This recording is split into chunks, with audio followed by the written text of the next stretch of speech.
सस्ता होगा या महंगा, किसानों को जीएसटी से क्या फायदा होगा, ये तमाम सवाल हैं जिसके बारे में लोग जानना चाहते हैं।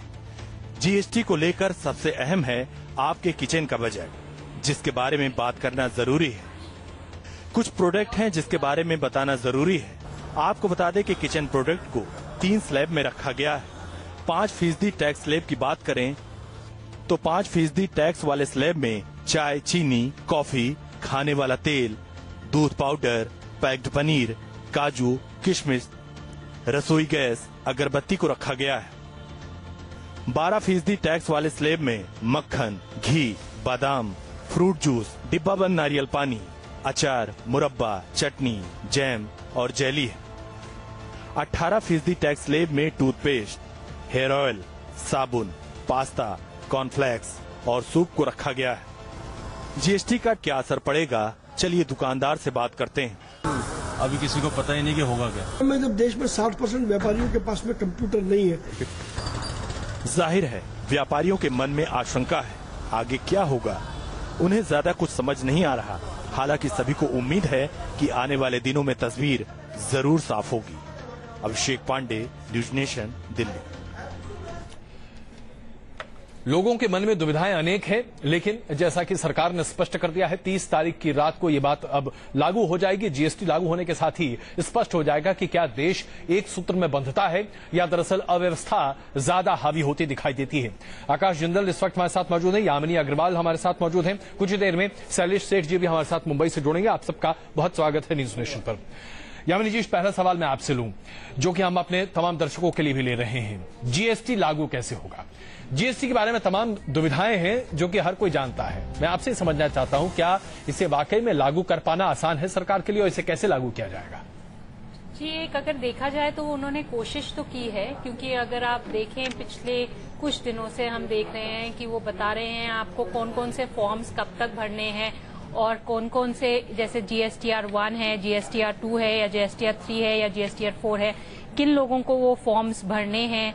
और जो है वो बता रहे हैं कि अगर उनकी आय, उनके जो टर्नओवर है वो 20 लाख से कम है तो उन्हें जीएसटी के लिए रजिस्टर कराने की जरूरत नहीं है और जीएसटी के फॉर्म्स भरने की जरूरत नहीं है। अगर वो एग्जेम्प्टेड, जैसे अगर आप आज भी देखें न्यूज़पेपर या आपके मीडिया चैनल के द्वारा बड़े सारे तरीके से उन्होंने ये समझाने की कोशिश की है कि किन चीजों पे क्या क्या रेट्स लगेंगे और वो जो 4 रेट्स हैं उनमें को कौन कौन सी श्रृंखलाएं आ रही हैं, कौन सी चीजें महंगी हो रही हैं या कौन सी चीजें सस्ती हो रही हैं। छोटी सी बात आपसे समझना चाहता हूं, इस पूरे तथाकथित तौर पर ज्ञानवर्धन की प्रक्रिया को मुश्किल से 1 महीना भी नहीं हुआ है, और इस 1 महीने में क्या हम ये मानते हैं कि 130 करोड़ लोग हमारे देश के समझ जाएंगे कि जीएसटी ये कौन सी बला है? यामिनी जी, मैं नहीं समझ पा रहा, क्या आप समझ पा रही हैं? जी, अगर देखें तो जीएसटी जो है ये अभी से 1 महीने का सवाल नहीं है, क्योंकि जीएसटी पिछले 7 साल से डिस्कस हो रहा है और उसके बारे में कहा जा रहा है या समझा जा रहा है कि वो कैसे टैक्स लागू किया जाएगा। अगर आप देखें पिछले 2 साल से तो कहीं पे भी किसी भी मीडिया चैनल में हर एक जगह पे बताया जा रहा है कि वो कैसे लागू, पर जैसे ही लागू होगा कौन से फॉर्म्स आएंगे, कैसे फॉर्म्स भरे जाएंगे या रजिस्ट्रेशंस को उनको लागू किया जाएगा, आईजीएसटी कैसे चलेगा या किस चीजों पे आपको टैक्स क्रेडिट, यानी आपको भरोसा है कि ये सिस्टम चल सकता है? जी बिल्कुल चल सकता है। मैं यहीं पर आकाश जी आपको शामिल करूं, छोटी सी चर्चा। जरा ये समझाइए कि अगर मैं वो 20 लाख के एग्जेम्प्ट कैटेगरी में हूं और अगर मैं अपना सामान किसी और को देता हूं, वो व्यक्ति जो कि ऑलरेडी जीएसटी के नेट में है और उस प्रोसेस में है, वो मुझसे अपना टैक्स बेनिफिट कैसे क्लेम कर पाएगा? ये तमाम चीजें क्या समझ में आ रही हैं? मैंने बड़ी समझने की कोशिश की, मेरे तो सर से दाएं बाएं निकल रहा है। देखिए, बड़ी एक देसी तरीके से बात की शुरुआत करूंगा। अभी तो हमें नहीं समझ आई, बड़ी फ्रैंकली कहूंगा तो जो है देसी भाषा का इस्तेमाल करूंगा, आपको कहां से समझा देंगे। देखिए, रियलिटी क्या है कि जीएसटी मैं सरकार को 95% क्रेडिट देता हूं, आपने पास करा लिया, 1 जुलाई को आप इंप्लीमेंट कर रहे हैं, बट बिजनेसमैन को अभी तक बहुत चीजों की क्लैरिटी नहीं है। जो FAQs, frequently asked questions, businessman के आंसर होने चाहिए थे, अभी तक नहीं है। बहुत सा ग्रे एरिया है, बहुत सी जगहों पे क्लैरिटी नहीं है और बहुत से बिजनेसमैन को पता नहीं है कि कौन सी चीज किस कैटेगरी में आ रही है, कैसे कैलकुलेशंस होनी है, कैसे इस चीज को टैकल करना है, कैसे एब्जॉर्ब करना है। मैं 10 सेकंड और लूंगा। मैंने शुरू में ही फाइनेंस मिनिस्टर साहब को सजेशन दी थी कि आप छोटे शहरों में व्यापार मंडल के साथ कम्युनिकेशन कीजिए, उनके जो कंसर्न्स हैं, उनकी जो एंग्जाइटीज हैं, कम्युनिकेट कीजिए। हम साथ साथ हैं ये बताइए, इंपोज ना कीजिए। बहुत अच्छा काम किया आपने कंट्री के लिए, बट जब तक कम्युनिकेशन नहीं होगा, हैंड होल्डिंग नहीं होगी, टू वे डायलॉग नहीं होगा, आगे नहीं बढ़ पाएगा। इसको इंप्लीमेंट करना, इंपोज करके उतना बढ़िया आइडिया नहीं होगा, बिकॉज क्लैरिटी कई जगह पे उनको मिलनी है। शैलेश जी को जरा यहां शामिल कर लूं। आकाश जी, शैलेश जी, जीएसटी के बारे में आपका एक लेक्चर मैं देख रहा था और आपने जिस तरीके से अपनी बातों को सामने रखा, उसके बाद तो लगा कि व्यापारी जो है वो यही कहेगा कहां फंस गए। 3 फॉर्म भरने वाला व्यापारी अब करीबन 42 फॉर्म भरेगा हर 3 महीने में। क्या ये संभव है? क्या व्यापारियों को इसकी जानकारी है? यहां तो हमारे व्यापारी कंप्यूटर भी इस्तेमाल नहीं करते साहब। मैं ये रिटर्न्स के बारे में आ जाऊं, उसके पहले मुझे 1-2 बात करने दीजिए जी। एक इमीडिएट कि जीएसटी एज अ कंसेप्ट, एक संकल्पना के हिसाब से, कर नीति के हिसाब से आज की जो प्रवर्तमान जो इनडायरेक्ट टैक्स की जो सिस्टम है देश भर में, केंद्र स्तरीय और राज्य स्तरीय जो अलग अलग प्रकार के कानून लागू हो रहे हैं टैक्स के जरिए में, उससे काफी गुना बेहतर है। जो ये कंसेप्ट जिस तरह से अमल में किया उसका अमल जिस तरह से हो रहा है, उसके साथ में संलग्न जिस प्रकार की जो शर्तें रखी जा रही है, जो प्रावधान है, उससे हमें काफी ये पूरे कंसेप्ट को मार पड़ रही है। ये एक बात हो गई। परंतु एक आपने जो बात की कि भाई जो अनरजिस्टर्ड जो सप्लायर है, जो 20 लाख का एग्जम्पशन ले रहा है, उसके पास से अगर मान लो कि कोई रजिस्टर्ड व्यक्ति जो कर अपना जीएसटी भर रहा है, वो अगर मान लो उनसे खरीद कर रहा है, तो आज एक कानूनन रजिस्टर्ड व्यक्ति को वो कर पात्र जो भी प्रोडक्ट खरीद रहा है उसके पर उनको एक रिवर्स चार्ज में कैश में टैक्स भरना होगा और उसके बाद उसको कानून के हिसाब से उसकी क्रेडिट मिलेगी तो वो क्रेडिट ले पाएंगे। आप मान लो कोई भी कंपनी अपने ऑफिस बॉय को सामने से 25 रुपए की बॉल पेन लाने के लिए भेज रहा है और वो स्टेशनरी मार्ट वाला जो अनरजिस्टर्ड है 20 लाख का अगर वो मान लो कर मुक्ति का लाभ ले रहा है और वो उसको कैश मेमो दे रहा है, तो वो कैश मेमो अगर वो बिजनेस एक्सपेंडिचर के फॉर्म में कंपनी अगर क्लेम करती है तो कंपनी को पहले वो 25 रुपए की बॉल पेन का क्लासिफिकेशन नक्की करके उसके पर जीएसटी भरना होगा। और इसके बाद आज अभी ट्विटर हैंडल, गवर्नमेंट के ट्विटर हैंडल में प्रश्नोत्तरी में क्वेश्चन 54 में कुछ ये क्लेरिफाई किया गया है कि सरकार ₹5,000 प्रति दिन की सप्लाई पे ये अनरजिस्टर्ड परचेस पे कर मुक्ति देंगी। ये अगर ये हुआ तो इससे काफी सारी राहत लोगों को मिलेगी, परंतु ये ट्विटर हैंडल का आंसर है। एक लिमिट से ज्यादा मैं उसके ऊपर रिलाय होना नहीं चाहूंगा। तो कुल मिलाकर परंतु अगर मैं आपकी बात समझ पा रहा हूं साहब, तो कुल मिलाकर स्थिति ये है कि अभी धंधे को लेकर वाकई में मंदी बहुत बड़े पैमाने पर आने वाली है, क्योंकि किसी को कुछ समझ ही नहीं आएगा। एक बड़ा सवाल मैं अभी अपने दर्शकों के सामने रख रहा हूं। सबसे बड़ा सवाल यह है कि क्या व्यापार पर बहुत बड़ी तरीके से चोट पहुंचेगी, क्योंकि कारोबारियों पर बहुत बड़ा बोझ बनेगा? ये एक बड़ा सवाल है जो आज सामने है। और शैलेश जी, मैं शुरुआत इसी से आपसे कर रहा हूं, क्योंकि ये सवाल मैंने आपसे अभी पहले पूछा भी था। कारोबारियों पर ये टैक्स रिटर्न्स का कितना बोझ पड़ जाएगा, ये सवाल अपने पूरे पैनल के सामने में रख रहा हूं। सबसे पहले शैलेश जी, ये दो बात है। एक तो ये पूरे कानून के बारे में खास करके डिस्ट्रीब्यूटिव ट्रेड जो व्यापारी वर्ग है और वो जो अनऑर्गेनाइज्ड है, जो असंगठित है, वो असंगठित व्यापारी वर्ग, चाहे वो उत्पादक हो, जिसको हम एमएसएमई सेक्टर कहते हैं, मीडियम, माइक्रो, स्मॉल और मीडियम एंटरप्राइज। मेरा ये अनुभव रहा है पिछले 4 महीने से मैं लगातार अलग अलग संगठन के साथ कंटिन्यूस बात कर रहा हूँ, एसोसिएशन में मेरे सेमिनार चल रहे हैं। मुझे लग रहा है कि वो जरा भी प्रिपेयर्ड नहीं है और उनको ये जीएसटी के बारे में जो कल्पना थी उससे कुछ अलग ही उनके सामने पिक्चर आ रहा है। ऐसी उनकी मनोदशा है आज की तारीख में।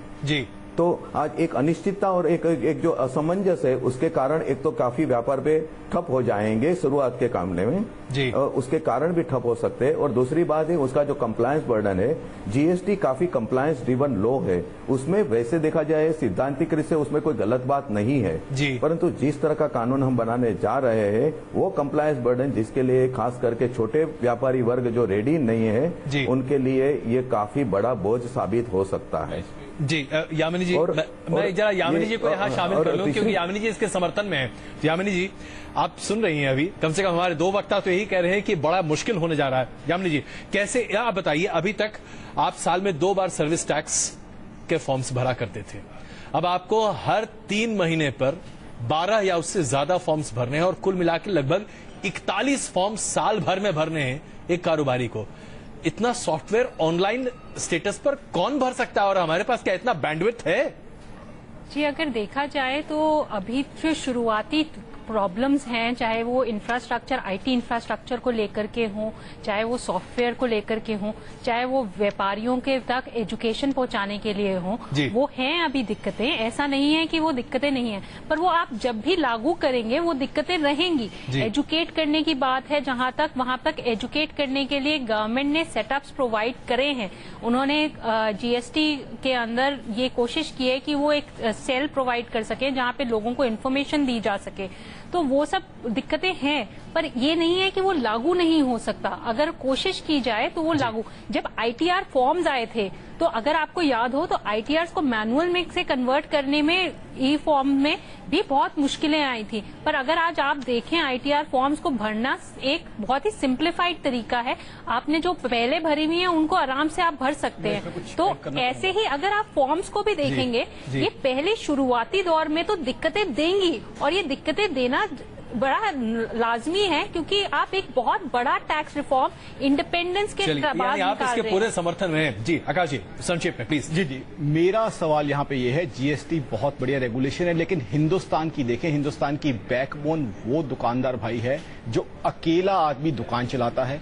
वो मैनेजर भी है, ओनर भी है, कैशियर भी है, क्लर्क भी है, अकाउंटेंट भी है। 26 लाख की अगर वो सेल करता है, किस तरीके से वो अलग अलग बिल्स काटेगा, किस तरीके से वो, उसे आज तक लैपटॉप यूटिलाइजेशन, जो 50 साल 55 साल की उम्र का आदमी है, लैपटॉप यूटिलाइजेशन उसे नहीं पता है। इलेक्ट्रिसिटी कनेक्शन या तो दुकान पे नहीं है, अगर है तो सारा दिन इलेक्ट्रिसिटी नहीं आती। किस तरीके से वो सारे कंप्लायंसेस को टैकल कर पाएगा, ये एक बहुत बड़ा प्रश्न आ जाता है। साथ ही साथ जो छोटा फैक्ट्री वाला है, कारखानेदार, जिसने 9 लोग 12 लोग एम्प्लॉय किए हुए, और अगर आप जीडीपी का आप वो करके देखेंगे, जीडीपी का विस्तार करके देखेंगे, तो ये लोग इंडस्ट्री की और बिजनेस की बैकबोन है। ये बेसिकली अगर छोटे शहरों में देखें, अगर दिल्ली के हम बाहर निकल के देखें, और इनके पास अभी वो सुविधाएं नहीं है, वो सुविधाएं नहीं है, तो इनको ट्रेन करना, इक्विप करना और कम्युनिकेट करना। मैंने तो सरकार को सजेस्ट की थी कि व्यापार मंडलों में जाए, बाजारों में जाए, वहां उनके साथ चाय पिए और वहां जाके बात करें। लेकिन अब तो ये रास्ता ही नहीं है। अब तो 30 तारीख के बाद ये लागू होना ही। बने रहिए हमारे साथ, एक छोटा सा ब्रेक ले रहे हैं, तुरंत वापस आते हैं और फिर चर्चा इस बात पर करेंगे कि इसका बाजार पर असर क्या पड़ेगा। जीएसटी के जरिए क्या आपकी जिंदगी आसान होने वाली है? चीजें वाकई में आपके अच्छे बेहतरी के लिए होंगी, या दरअसल बहुत बड़ा नुकसान झेलने को आप तैयार होने वाले हैं? बने रहिए हमारे साथ।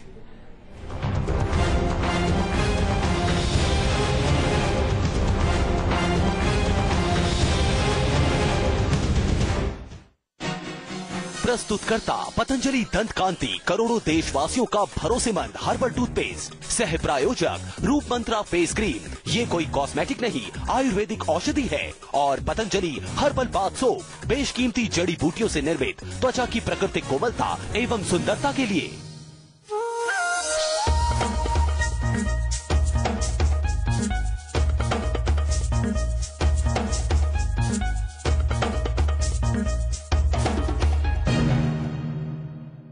तो फिर कौन कौन आ रहा है आज? वही अपना गैंग।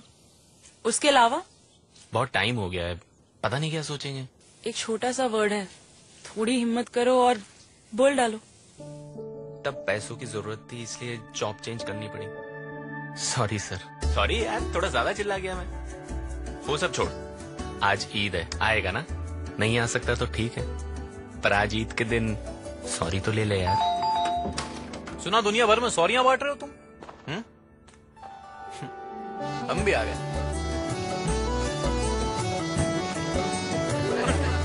ये तो याद रहेगी नहीं? सॉरी जिया, मैला हो गया।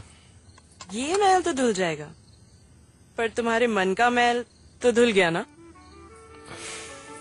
और ईद मुबारक। इस ईद सारे मैल धो डालो, एक सॉरी तो है, बोल डालो।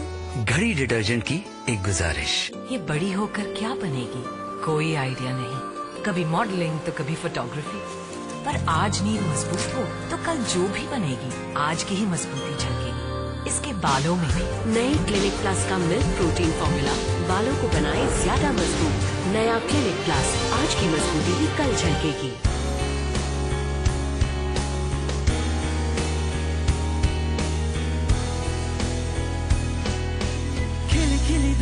से, खुशियों के रूप से आंखों में पाले हैं, दिल में संभाले हैं। देश भर में लोग सुनहरे सपने देख रहे हैं और इन सपनों को संवारे Birla gold cement. Birla gold, build with gold. Ankur नमक, इसके कण कण में है शुद्धता और सही मात्रा में आयोडीन। अंकुर नमक, असली नमक। नमक कम ही खाए पर अच्छा खाए। अरे गिरीश बाबू, इतना सारा सामान और इतनी जल्दी? अरे सेठ जी, जब 100 सीसी का इंजन हो, 67 किलोमीटर पर लीटर का माइलेज और चौड़े प्लेटफॉर्म की सुविधा भी हो, तो कोई बार बार चक्कर क्यों लगाए। अब अपनी तो निकल पड़ी। दमदार पावर वाली नई टीवीएस XL100 पेश है नया आकर्षक कॉपर शाइन रंग।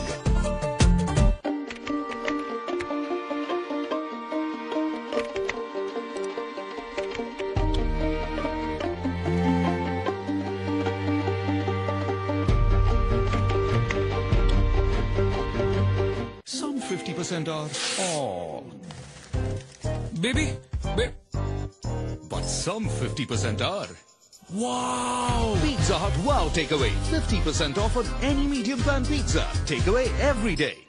कितनी लेट भी सोया बॉस, इसकी फुटबॉल प्रैक्टिस के लिए तो जाना पड़ेगा। काश जगने के लिए मैं भी थोड़ा खेल सकता, थोड़ा गाना शाना और 2-4 नदियों पे अगर बोट राइड मिल जाए तो मैं जग गया। Introducing Apollo Bike Tires. Bring the zing back in your ride.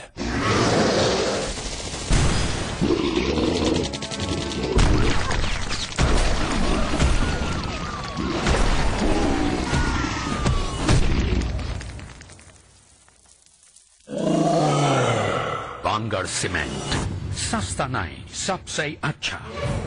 चले? हाँ बस आई, कल जल्दी आना। हाँ आज ज्यादा मैला है और आज ज्यादा बदबू भी है मैनेजर साहब। कोई नहीं, घर जाके धो दूंगी। इतना मैल और बदबू कैसे निकालोगी? नए एक्टिव व्हील 2-in-1 से। इसकी 1000 नींबुओं जैसी शक्ति मैल को काटे, बदबू को भी मिटाए और दे 2-in-1 सफाई। Wheel 2-in-1।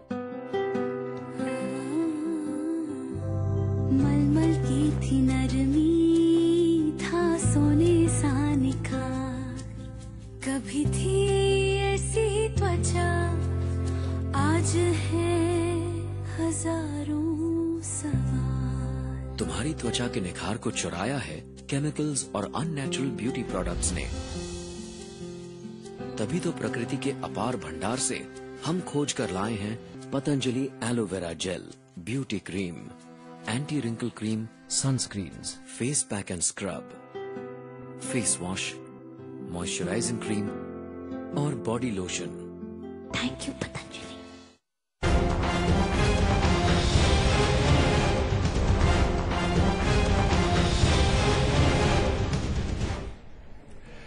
जीएसटी दरअसल सरकार के माने तो ये एक ऐसा रामबाण है जिसकी वजह से पूरे देश में तमाम दिक्कतें खत्म हो जाएंगी। काला बाजार पूरी तरीके से खत्म होने के आसार हैं और उसके साथ साथ सरकार ये भी मानती है इसके जरिए एक बहुत बड़ा वर्ग जो अभी तक टैक्स नहीं दिया करता है वो टैक्स देगा और उससे तमाम दिक्कतें सरकार की नहीं बल्कि हम सबों की दूर हो जाएंगी। लेकिन क्या यही वास्तविकता है? इसी पर हम चर्चा कर रहे हैं। आकाश जिंदल जी, यामिना अग्रवाल जी और शैलेश सेठ जी हमारे साथ मौजूद हैं। आप सबका एक बार फिर स्वागत है। शैलेश जी, बड़ा सवाल जो अभी हमने अपने दर्शकों के सामने रखा कि जीएसटी का प्रभाव बाजार पर कैसे पड़ेगा, मैं बड़े ही आम आदमी की भाषा में आपसे समझना चाहता हूं। बताइए बहुत संक्षेप में कि एक आम आदमी की जिंदगी कैसे प्रभावित होती है जीएसटी के जरिए। जहां तक जीएसटी को आम आदमी के फायदे का सवाल है तो भले चाहे ही शॉर्ट टर्म में नहीं परंतु एक लॉन्ग टर्म में या मीडियम टर्म में देखा जाए तो आने वाले अरसे में जीएसटी से वस्तुएं और सेवाओं के दाम जरूर कम हो सकते हैं। इसका कारण यह है कि आज जो हम जिसको technically cascading effect of tax कर पे कर की जो हानिकारक असर जो है जिसको दूर करने का जीएसटी का मुख्य उद्देश्य है वो जीएसटी की संकल्पना में, जीएसटी की कर प्रणाली में वो कम हो सकती है।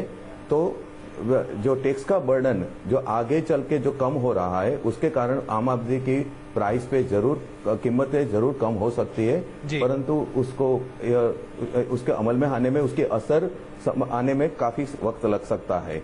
और उसमें जो विसंगतियां उसके साथ आज की कर नीति जिस तरह से डिजाइन नक्की की गई है उसमें जो विसंगतियां है उसके कारण ये असर आम आदमी तक पहुंचते पहुंचते काफी वक्त लगेगा।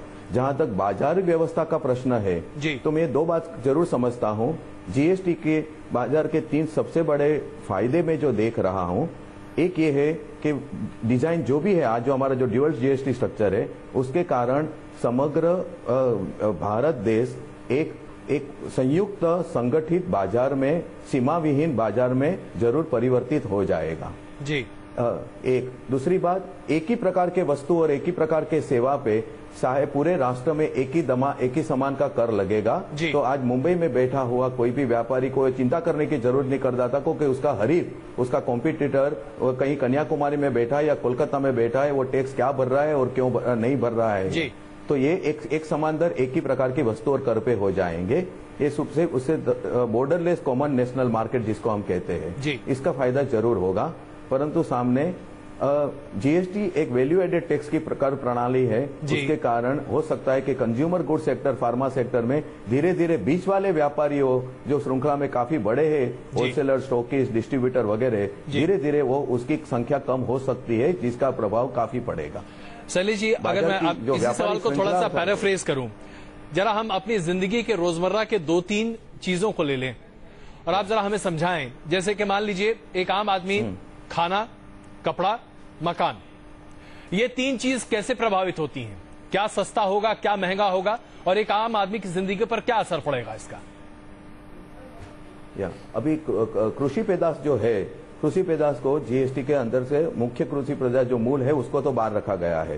परंतु आप मान लीजिए कि आप खाने पीने की जो बाकी सारी चीजें हैं, क्योंकि food process, branded food products और बेवरेजेस, सॉफ्ट ड्रिंक वगैरह, उसके पर जो कर है वो कर का बोझ काफी ऊंचा है। अब रेस्टोरेंट है, तो रेस्टोरेंट में आज अगर कोई भी व्यक्ति आज जाएंगे तो रेस्टोरेंट के ऊपर आज अभी जो टैक्स वो देंगे, वो टैक्स फूड और उसके हिसाब से जो 18% है या बेवरेजेस पे, सॉफ्ट ड्रिंक पे 28% है, उसके पर कॉम्पनसेशन सेस है। तो खाने पीने की ये सारी चीजें महंगी हो सकती है, खाने पीने पे काफी उसके पर असर पड़ सकता है। जी। और बाकी जो उनकी जो बाकी जो जीवनावश्यक व्यवस्था काफी उसके पर 5% रेट रखा हुआ है, परंतु वो सारे रेट, उसकी क्रेडिट, उसको वहां कहां तक पास ऑन कंपनी अगर लेगी तो वो कंपनी जो जीएसटी भर रही है, तो ये प्रोफेशनल जो 20 लाख के नीचे है तो उसकी सेवा पे जो टैक्स भरना होगा वो जीएसटी रिवर्स चार्ज में कंपनी को भरना होगा और उसके बाद उनको उनकी क्रेडिट लेनी होगी।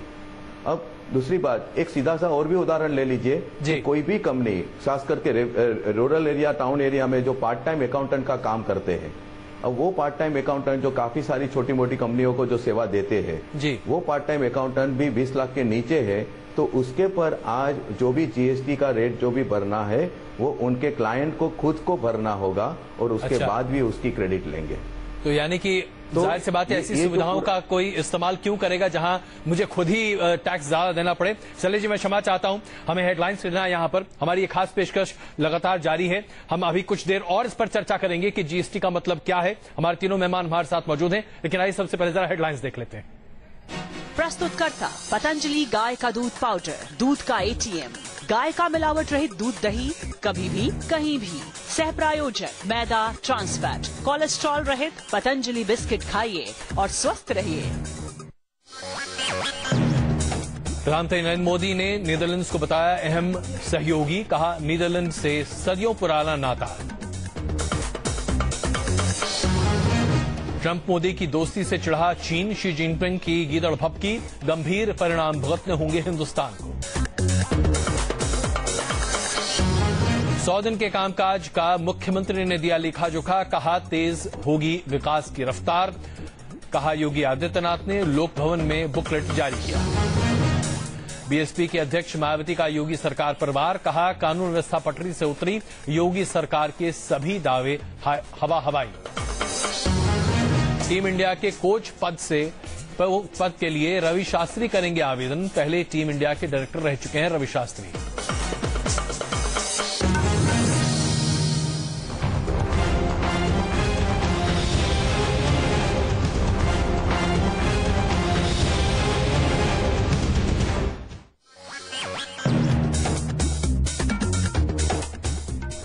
जीएसटी पर आप हमारी ये खास पेशकश जिस रहे हैं जिसमें हम चर्चा इस मुद्दे पर कर रहे हैं कि जीएसटी को दरअसल अमली जामा पहनाना क्या वाकई में सरकार के लिए आसान है या दरअसल ये टेढ़ी खीर है। और सबसे बड़ी दिक्कत यह है कि क्या आम आदमी के लिए सुविधा होने वाली है। आकाश जिंदल, यामिनी अग्रवाल और शैलेश सेठ जी हमारे साथ मौजूद हैं। आप सबका स्वागत है। अब आइए जरा बड़ा मुद्दा ये उठाते हैं कि अलग अलग जो सेक्टर्स हैं उस पर जीएसटी का क्या प्रभाव होने जा रहा है। यामिनी जी, मैं आपसे शुरुआत करूं। मकान आज हम सब लोग के लिए सबसे बड़ी जरूरत है और खास करके जो प्रेशर शहरों में देखा जा रहा है, तमाम फ्लैट्स, तमाम घर अब जीएसटी के दायरे में होंगे और इसे लेकर एक ऐसी उहापोह की स्थिति है कि लोग समझ ही नहीं पा रहे कि क्या करें। घर लिया है तो अभी पैसे पूरे दे दें, बिल्डर कहता है पैसे दे दो, जीएसटी बचाओ, तमाम अन्य चीजें हैं। क्या वास्तविकता है? जी, अगर आप देखें रियल एस्टेट सेक्टर पिछले 2 साल से तो बहुत अच्छा नहीं कर रहा है। रियल एस्टेट सेक्टर में अगर देखें तो कैपेसिटी काफी ज्यादा हो चुकी है और लोगों तक घर इसलिए नहीं पहुंच पा रहे हैं क्योंकि प्राइसेस काफी ऊंची हैं और लोग उसे अफोर्ड नहीं कर पा रहे हैं। जीएसटी के दौरान ये थोड़े महंगे हो जाएंगे और जिसकी वजह से उन तक पहुंचना और थोड़ा मुश्किल हो जाएगा। माना जाता है कि अगर आप जीएसटी को देखें तो इन्फ्लेशन जो है वो 1 से 1.5% से 2% तक बढ़ेगा जीएसटी के कारण। तो ये एक पूरा न्यूट्रल नहीं रहेगा, पर क्योंकि कोशिश की गई है कि जीएसटी एक कॉम्पिटिटिव एनवायरनमेंट क्रिएट कर सके पूरे देश में। जैसे अगर आप देखें फ्री ट्रेड एग्रीमेंट्स हुए हैं या यूरोपियन यूनियन फॉर्म हुआ, तो वहां पे जहां पे स्टेट्स को कोई बाउंड्रीज को नहीं देखना पड़ा अपने सप्लाईज को देने के लिए, वैसा एक देश बनाने की कोशिश की गई है। इसलिए ये कोशिश ये सिर्फ इस समय तो जारी नहीं रहेगी, आगे आने के समय पे थोड़ा रैशनलाइज करेगी। बिल्कुल। शैलेश जी, मैं यही सवाल अब आपके सामने रखता हूं। मकान के बारे में तो हम बात कर चुके हैं, लेकिन एक और बड़ा सेक्टर है स्वास्थ्य और उसे लेकर बहुत अड़चने आती हैं। स्वास्थ्य सुविधाओं पर जीएसटी का क्या असर पड़ेगा? मैं उसके पहले मैं एक मकान के बारे में कुछ कहना चाहूंगा। जी बिल्कुल, प्लीज। के बारे में जी रियल एस्टेट में काफी सारी जो अनिश्चितता है उसकी टेक्निकल बातें में अगर हम न भी जाए तो भी कंटिन्यूस आज ये दावा हो रहा है कि बिल्डर को, डेवलपर को आज इनपुट टैक्स क्रेडिट का जो कंस्ट्रक्शन मटेरियल पे फायदा दिया गया है, तो वो फायदे जो उनको अपने ग्राहक को पास ऑन करना चाहिए और उसके कारण मकान के दाम कम होने चाहिए, ये एक साइड का दावा है जी। काफी पिछले 3 दिन में मेरे 2 रियल एस्टेट सेक्टर में मेरे सेमिनार हुए हैं। एक जो भी कंस्ट्रक्शन मटेरियल क्रेडिट, ये काफी वेलकम स्टेप है क्योंकि आज तक construction material cement, steel, painting, hardware वगैरह पे बिल्डर को क्रेडिट नहीं मिलती थी और उससे काफी सारी गैररीतियां बाजार में पैदा होती थी। अब ये क्रेडिट देना काफी सराहनीय है, प्रशंसनीय है, परंतु उसकी पूरी इफेक्ट देखी जाए आज के जो टैक्सेस है उसके पर और उसकी क्रेडिट ली जाए तो एक ऐसा हिसाब आ रहा है कि करीब 600 रुपीज से 800 रुपीज, 600 से 800 रुपया प्रति स्क्वायर फीट का ही फायदा बिल्डर आगे पास ऑन करने की परिस्थिति में रहेगा जी। अब परिस्थिति ये है कि जो छोटे फ्लैट है, तो छोटे 2000-3000 रुपये स्क्वायर फीट तक के जो फ्लैट है उसके दाम जरूर कम हो सकते हैं, वो पॉसिबल है, परंतु जो लग्जरी फ्लैट है और आज बड़े शहर में 10,000, 12,000, 15,000 का भाव होना काफी एक सामान्य घटना होती है, वहां पे वो फ्लैट तो उल्टे महंगे हो जाएंगे।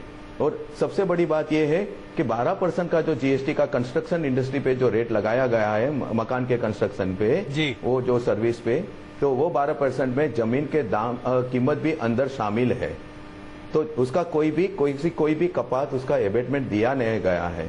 और उसके कारण जब बॉम्बे जैसे शहर में, वसई विरार में 3,000 रुपया स्क्वायर फीट अगर जमीन का भाव है और बालकेश्वर में 40,000 रुपया पर स्क्वायर फीट जमीन का भाव है, तो वो दोनों पे 12% का टैक्स है और उसके कारण रियल एस्टेट सेक्टर में काफी हलबली मची हुई है। बिल्कुल, क्योंकि और इसलिए काफी ग्राहक को क्यों फायदा होगा, कितना फायदा होगा, ये एक बहुत बड़ा प्रश्नार्थ चिन्ह है। बिल्कुल। अब जरा स्वास्थ्य सेक्टर पर आ जाएं, स्वास्थ्य सेक्टर पर आ जाएं शैलेश जी, क्योंकि ये एक ऐसा सेक्टर है जिससे लेकर हमेशा चिंताएं रहती हैं और इस पर सर्विस टैक्स के दायरे में इसे लाया गया, उसके बाद भी काफी विरोध हुआ था। अब जीएसटी में तो उसके हिसाब से लग रहा है कि काफी मुश्किलें हो जाएंगी। ये स्वास्थ्य हेल्थ सेक्टर में मेरा ये स्पष्ट मानना है कि हेल्थ केयर सेक्टर में जीएसटी को हेल्थ केयर सेक्टर में बाहर रखने का जो निर्णय है वो शायद सबको आश्चर्य लगे, पर मैं खुद मानता हूं कि हेल्थ केयर सेक्टर को जीएसटी के दायरे से बाहर रखना वो सेक्टर के लिए और पेशेंट के लिए ये शायद ये फायदेकार लाभकर्ता साबित नहीं होगा। जी, वो क्यों आप मान रहे हैं? क्योंकि इसमें समझाना चाहूंगा। जी बिल्कुल। इसका कारण है स्वास्थ्य क्षेत्र, आज जो सारी हॉस्पिटल्स वगैरह वो जो सारी आज जो भी जो सेवाएं लेती है, वस्तुएं लेती है, जैसे फार्मास्यूटिकल कंपनी से वो जो दवाएं खरीदती है, काफी सारी अलग अलग सेवाएं लेती है, आज हॉस्पिटल कॉर्पोरेट सेक्टर का एक स्वरूप धारण कर चुकी है। अब उनके पर जो जीएसटी का जो बोझ पड़ेगा, जो टैक्सेस वो जीएसटी के फॉर्म में देगी, मोस्टली वो सारे टैक्सेस में इधर उधर कहीं ना कहीं बढ़ोतरी हुई है, ये पहला रीजन है। दूसरी बात कि आज जो लोग टैक्स के दायरे में नहीं है वो भी जीएसटी में टैक्स के दायरे में आने की पूरी संभावना है, तो वो भी हॉस्पिटल की अपनी सप्लाई पे जीएसटी चार्ज करेंगे, क्योंकि स्वास्थ्य क्षेत्र को जीएसटी के में से कर मुक्ति दी गई है। जो हॉस्पिटल उसकी क्रेडिट ले नहीं पाएंगे, और वो जो क्रेडिट अगर ले नहीं पाएंगे तो वो उनकी कोस्ट का हिस्सा बन जाएगा, और वो कोस्ट का हिस्सा वो अपने पेशेंट को उसको पास ऑन करने में वो बोझ वहां पे बात करो वो उसके लिए मजबूर हो जाएंगे। हॉस्पिटल सेक्टर के साथ मेरी जो मीटिंग्स हुई तो उसमें वो लोगों ने, सेक्टर ने ये माना है कि अगर जीएसटी 5% लगा के उसको अगर इनपुट टैक्स क्रेडिट का फायदा दिया गया होता तो शायद स्वास्थ्य क्षेत्र अपना 6% तक अपनी कीमत कोस्ट कम करने के लिए शायद वो उसके लिए उनके लिए मुमकिन हो जाता था।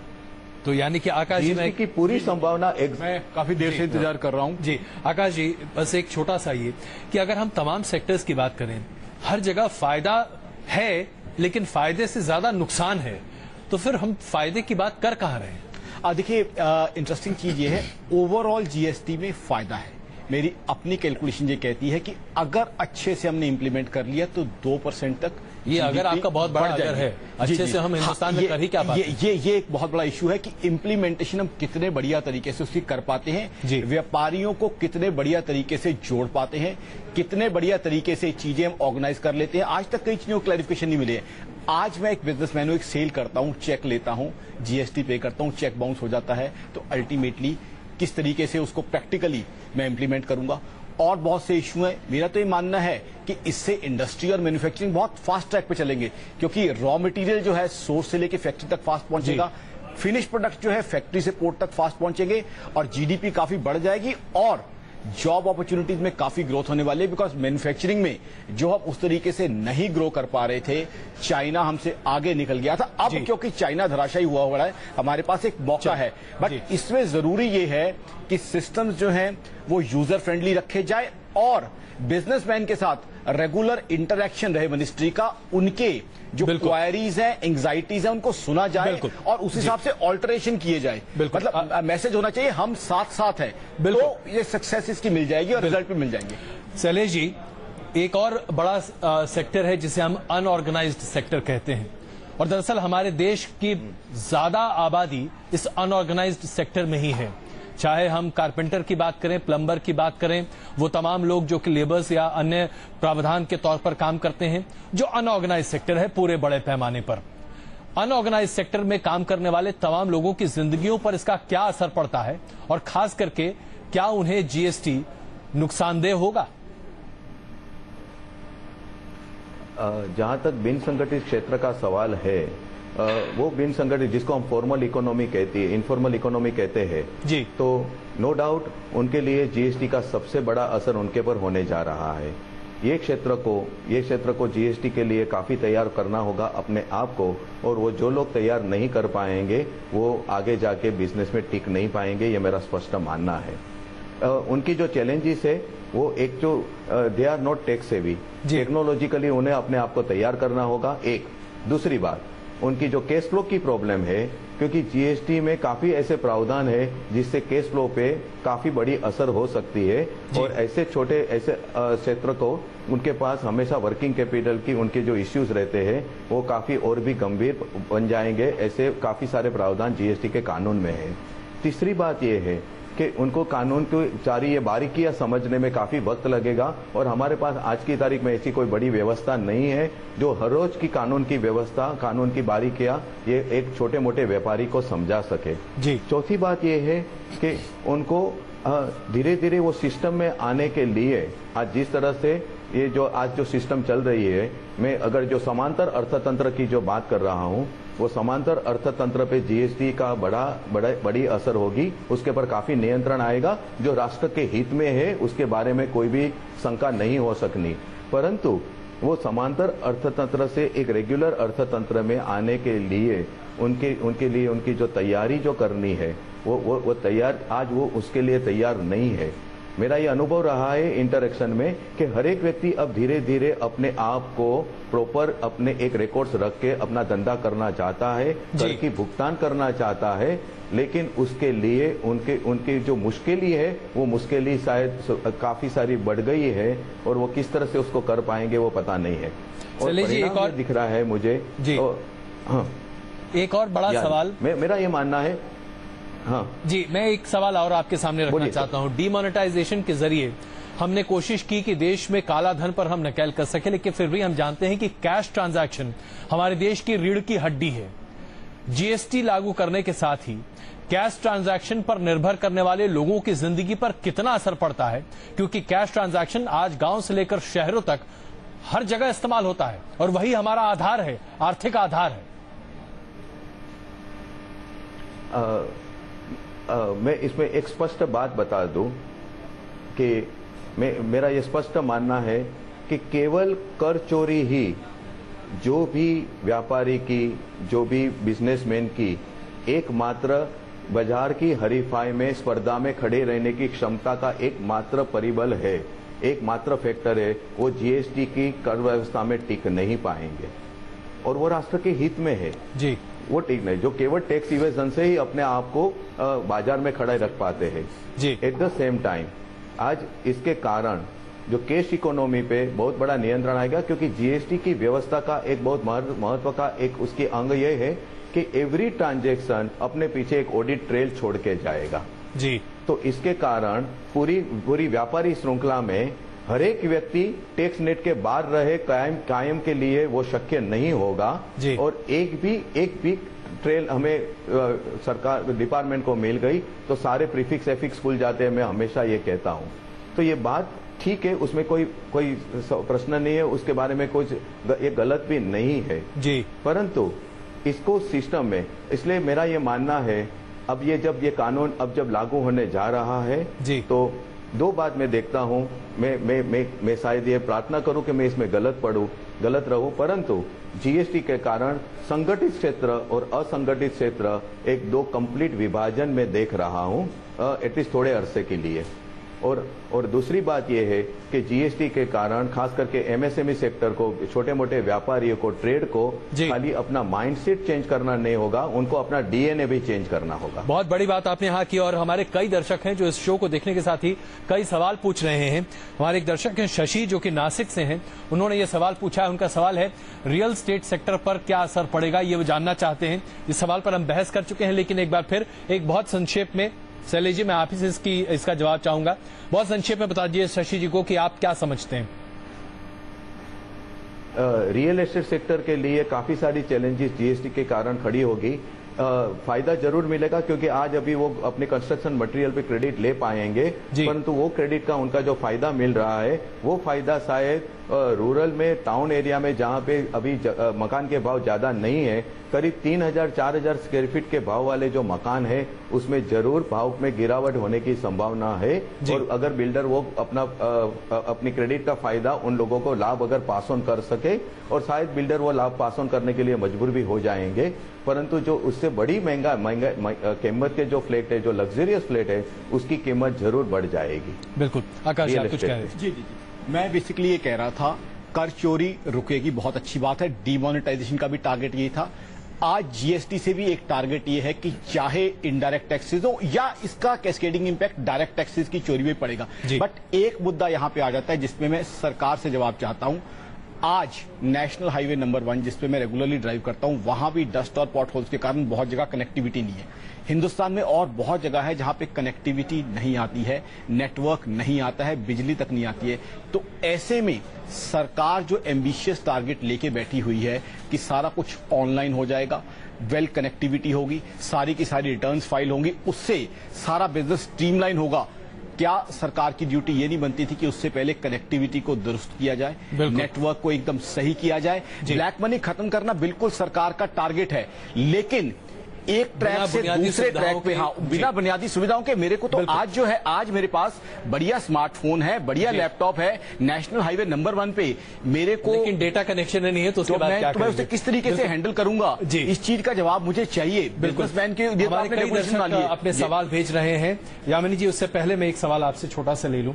जो तमाम करदाता हैं जो इनकम टैक्स दे रहे हैं, उनकी जिंदगी पर जीएसटी से क्या असर पड़ता है, या उनकी जिंदगी वैसे ही चलती रहेगी जैसे अभी चल रही है? जी, अगर देखा जाए तो जितने भी करदाता हैं उनके ऊपर थोड़ा कर बढ़ जाएगा।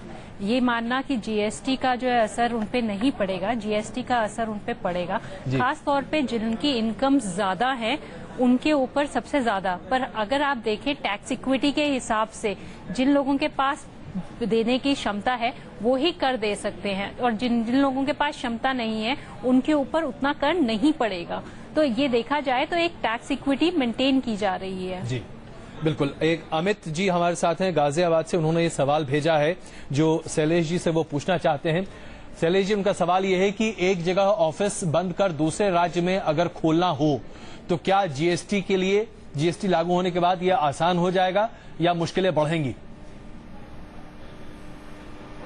देखिए अमित जी, एक राज्य में अगर कोई भी करदाता का कोई भी अगर वो सप्लाई कर रहे कर पात्र जहां पे उनका रजिस्ट्रेशन है, और अगर दूसरे राज्य में उनकी ब्रांच हो या वेयर हाउस हो या कोई भी ऑफिस हो, अगर दूसरे राज्य से भी अगर वो कर पात्र सप्लाई अगर उनकी हो रही है, तो ब्रांच टू ब्रांच ट्रांसफर पे जीएसटी आईजीएसटी के फॉर्म में देना होगा। आज जो फॉर्म एफ के सामने जो ब्रांच ट्रांसफर विदाउट टैक्स हो रहा है, स्टॉक ट्रांसफर हो रहा है, वो जीएसटी के कानून में संभव नहीं होगा। सारे कानून एक एस्टैब्लिशमेंट और दूसरे एस्टैब्लिशमेंट दोनों राज्य में, अगर दोनों राज्य से करपात्र सप्लाई हो रही है तो आपको उसमें दोनों राज्य में रजिस्ट्रेशन लेके जीएसटी के जरिए ही जो उसको चुका के ही आपको माल की ट्रांसफर करनी होगी। तो यानी कि चीजें और जटिल और मुश्किल होती जाएंगी, क्या मैं सही समझ रहा हूं शैलेश जी? हाँ, यस, कंप्लायंस बर्डन वगैरह बढ़ जाएंगी। और अभी जो एक जो जो आप जो डायरेक्ट टैक्स की जो बात कर रहे थे, तो उसमें मैं एक बात करना चाहूंगा कि जीएसटी के कारण समांतर अर्थतंत्र, पैरेलल इकोनॉमी एक कंट्रोल में, नियंत्रण में आने के कारण जो लोग आज टैक्स के दायरे के बाहर रहने में सफल हो जाते हैं, गलत तरीके से या सही तरीके से, वो सारे भी जीएसटी के अंदर टैक्स के दायरे में आ जाएंगे। और ये जो इनडायरेक्ट टैक्स है उसकी सीधी असर, जिसको मैं मल्टीप्लायर इम्पैक्ट कहता हूं, ये मल्टीप्लायर इम्पैक्ट सीधी डायरेक्ट टैक्स के कलेक्शन पे पड़ेगी। बिल्कुल। और डायरेक्ट टैक्स के मुनाफा गवर्नमेंट पे। यस, एक सवाल और है, शाहरुख जी हैं जिन्होंने दिल्ली से ये सवाल भेजा है, अब ये भी आपके लिए ही है। सवाल ये पूछा जा रहा है कि जो तमाम लग्जरी गुड्स जिनके कहते हैं व्हाइट कंज्यूमर गुड्स, इलेक्ट्रॉनिक्स और बाकी तमाम चीजें, इन पर भी लगभग 28% के आसपास ड्यूटी की बात कही जा रही है। तो क्या ये तमाम चीजें अब पहले के मुकाबले महंगी हो जाएंगी, जैसे कि लैपटॉप या मोबाइल फोन या तमाम अन्य चीजें? और अगर महंगी होती हैं तो इसका असर आम जनता पर ही पड़ेगा? आप देखिए, कंज्यूमर ड्यूरेबल्स में ज्यादातर सरकार की एक ये कोशिश रही है जीएसटी के रेट नक्की करने में कि एक्साइज ड्यूटी और वेट के जो रेट है वो दोनों रेट मिला के जो रेट अभी आज वर्तमान चालू है, जो लागू हो रहे हैं कोई भी प्रोडक्ट पे, तो उसी में पेरिटी एक समानता रखी जाए और जीएसटी के रेट उसी हिसाब से नक्की किए गए हैं। तो मेरा ये मानना है कि कंज्यूमर ड्यूरेबल सेक्टर में आज जो टोटल एक्साइज ड्यूटी और वेट मिला के जो रेट हो रहा है, तो वो रेट और कंज्यूमर ड्यूरेबल का जो जीएसटी का रेट है उसमें ज्यादा अंतर नहीं है। और उसके सामने उत्पादक को काफी सारी चीज की क्रेडिट मिलने के कारण और व्यापारी वर्ग भी अभी सारे टैक्स की क्रेडिट ले पाएगा, तो शायद ये दाम थोड़े कंट्रोल में आके कम हो सकते हैं। बिल्कुल। आकाश जी का एक सवाल है आपके लिए। आकाश जी। शैलेश जी, मैं जो बात कर रहा था, डायरेक्ट टैक्स ठीक है बढ़े, ब्लैक मनी खत्म हो, जीएसटी में भी जो इनडायरेक्ट टैक्स की चोरी हो रही थी खत्म हो, बहुत अच्छी बात है। लेकिन इस मुद्दे पे मेरा सवाल आपसे भी यही है जो सरकार से था, आज जीएसटी के लिए क्या कनेक्टिविटी और नेटवर्क हमारे पास है? जो ऑनलाइन बिलिंग करनी होगी, मुझे रिटर्न्स भरनी होगी। आज मैं दुख के साथ कहना पड़ता है देश के बहुत जगह नेटवर्क और कनेक्टिविटी नहीं। और एक और चीज, 10 सेकंड मुझे अलाउ कीजिए। मैं एक 55 साल की उम्र का दुकानदार हूं, अकेला दुकान चलाता हूं। अंग्रेजी मुझे आती नहीं है, लैपटॉप का इस्तेमाल मैं करता नहीं हूं। 26 लाख की सेल है जी। क्या मेरी दुकान 2 साल बाद चल पाएगी या मैं हाशिए पे चला जाऊंगा? शैलेश जी, आपका क्या आकलन है इस पर? डाउट है। मेरे पास वक्त जरा कम, इसलिए मेरा ये स्पष्ट, मैं स्पष्ट से कहता हूं, माइक्रो, स्मॉल और मीडियम एंटरप्राइज के लिए जीएसटी में अपने अस्तित्व टिकाने में मुश्किल हो जाएगी। यही मेरा सवाल। बिल्कुल। आज हमारे मुंबई में, बंबई में, वसई में, भायंदर में जो यूटेंसिल के कारखाने में एक और वो आदमी जो 5-7 लेबर को लेके बैठा हुआ है और वो सर्कल कटिंग का काम करता है, बफिंग पॉलिशिंग का काम करता है, वो पायजामा और गंजी बनियन पहन के काम करता है। एक अकाउंटेंट हफ्ते में एक बार आता है, उसे हिसाब लेके उनको बिल बना के देता है। उस आदमी का टर्नओवर 40 लाख, 50 लाख, 75 लाख साल का हो सकता है। आप उनको, वो टेबल स्पेस लेके एक बैठा हुआ है और सामने लेबर सर्कल काट रहे हैं, बफिंग कर रहे हैं, पॉलिशिंग कर रहे हैं। ऐसे आदमी को आप अगर एक ही रात में आप ये कहो कि आप ये सारा अभी ये सिस्टम को फॉलो करो, आप सब ऑनलाइन करो, आप किस तरह से उसके पास ये अपेक्षा रख सकते हो? जीएसटी पूरा सिस्टम ड्रिवन लॉ है। Complete everything is online and everything is real time. तो देश का ये जो बड़ा जो वर्ग है, जो जिसकी जो नीड है, जो देश की जो करोड़रज्जु है, उसके पर आप इस तरह से एक रात में ये बोझ डाल नहीं सकते हो। आपको शायद ये पता आश्चर्य होगा, मलेशिया जो लेटेस्ट कंट्री है जिसने जीएसटी अप्रैल 2015 में अंगीकार किया, स्वीकार किया, एक ही कंट्री है, एक ही टैक्स है, यूनिफाइड टैक्स है, 6% है।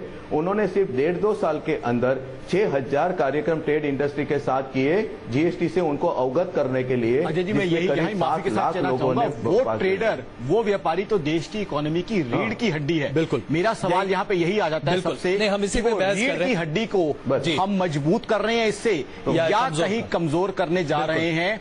जो आज जो है इस इकोनॉमी का बहुत इंपॉर्टेंट कॉन्स्टिट्यूएंट है। एक गौरव शर्मा जी हैं, सबसे इंपॉर्टेंट कॉन्स्टिट्यूएंट है। एक आकाश जी, गौरव कमजोर करने का इरादा न भी हो तो भी वो कमजोर हो जाएगा। बिल्कुल। गौरव शर्मा जी मेरठ से हमारे साथ हैं। ये सवाल भी आप ही के लिए उन्होंने भेजा है लिखकर। सवाल ये है कि ऑटोमोबाइल इंडस्ट्री पर क्या असर पड़ेगा? जो गाड़ियां हैं वो महंगी होंगी या बहुत लग्जरी गाड़ियां सस्ती होंगी? क्या स्थिति बन रही है? क्योंकि आम आदमी इसको लेकर जरा उहापोह में है, अलग अलग तरीके के एडवर्टीजमेंट्स अखबार में आ रहे हैं।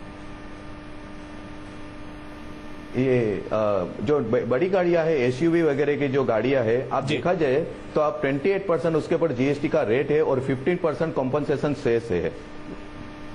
बहुत सारी गाड़ियों पे 12% कंपनसेशन सेस है, मान लो तो 40 और 43%। आज जो जीएसटी का, आज जो टैक्स का बर्डन है इंडायरेक्ट टैक्स का टोटल गाड़ियों पे, वो करीब 46% होने जा रहा है जी। तो ये संभव है कि गाड़ियां, बड़ी गाड़ियां, लग्जरी गाड़ियां शायद उसकी कीमत में थोड़ी कटौती हो सकती है, बट जो हाइब्रिड कार, जो छोटी कार है, वो शायद महंगी हो सकती है।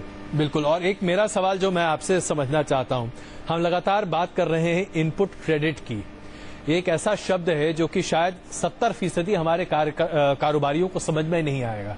आखिरकार ये क्या बला होती है इनपुट क्रेडिट? तो बड़े संक्षेप में हमें समझा दीजिए, खास करके उस व्यक्ति के लिए जो आज हमारे सामाजिक ताने बाने की आखिरी सीढ़ी पर खड़ा है।